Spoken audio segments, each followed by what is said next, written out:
এক গ্রামে রাঘু নামের এক কৃষক বাস করত। সে তার জমিতে চাষাবাদ করে সংসার চালাত।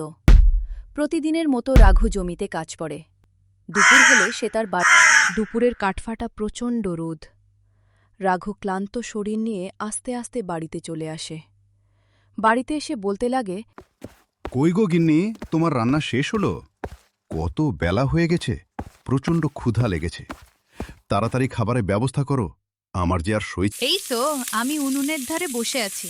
হ্যাঁ হ্যাঁ, হয়ে গেছে, এই তো আর একটুখানি বাকি।